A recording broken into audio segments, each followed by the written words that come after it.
Okay, this next video has to do with picky eating. That is something that we hear a lot in the clinic, or I have friends message me about a lot. My kid's a picky eater. They only like Cheerios, or they only eat chicken nuggets, or they won't touch a vegetable.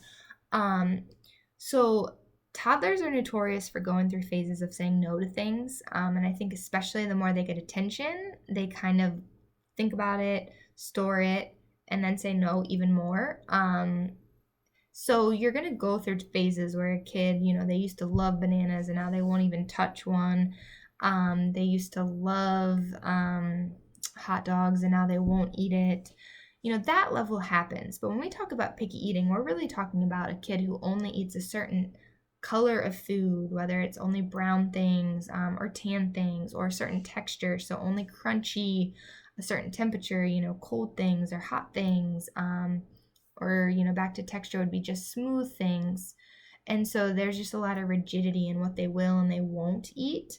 And so that's when we're working on picky eating with those kids. So if that is your child, the first thing I want you to do is, first thing I want to say is I get it's frustrating. I understand that in your brain, you're like, just eat it, just chew it and swallow it and eat it. It's good for you. You need to eat, especially if your kid is underweight. It gets very stressful trying to keep, thinking about, are they getting enough food? Are they eating enough food? And then naturally as a parent, we're going to break down and you're going to give them their favorite food just because at least they ate something. So understand that I resonate with that. I work with that and I get it. The next thing I want you to do is imagine that I'm sitting here telling you to eat your least favorite food, something you would say no to. If it's ahi tuna, if it's escargot, if it's sushi, sashimi, a rare steak when you only eat medium well steak, if it is Brussels sprouts, something that you just hate. And you're probably going to look at me as you're at my house eating dinner with me and you're going to be like, no thanks. And you're going to pick something else, right? So in a way for that toddler or that preschool age kid, or even if your kid's in 5th grade, they're making a choice because in their brain, that's gross, it's disgusting, it doesn't feel good in their mouth, or it doesn't taste good and they don't want it. So what do? The first thing you just did is you resonate with them, right? In your heart or in your brain, you remember like, okay, it's the same as something I hate. All these foods are the same as something that I hate and I'd say no to.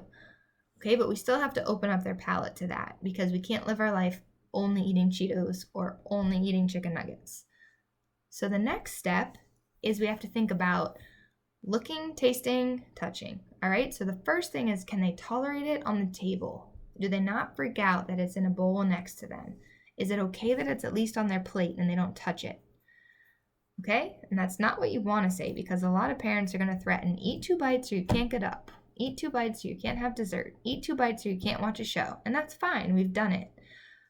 But we need to take a step back. Did they leave it on their plate? Okay, they did it, that's progress.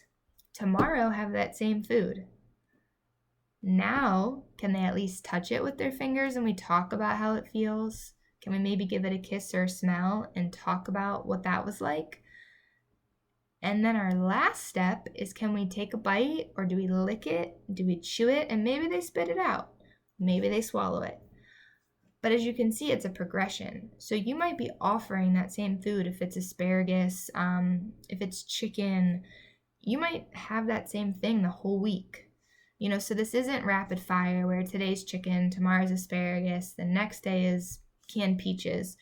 We're going to kind of work on having that one item we're focused on and presenting it up to the level that they actually chew and swallow it. And then we can introduce something else.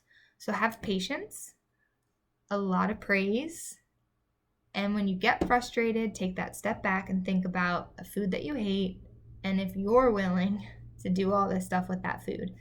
I hope this helps. Like, comment, and subscribe. Thanks.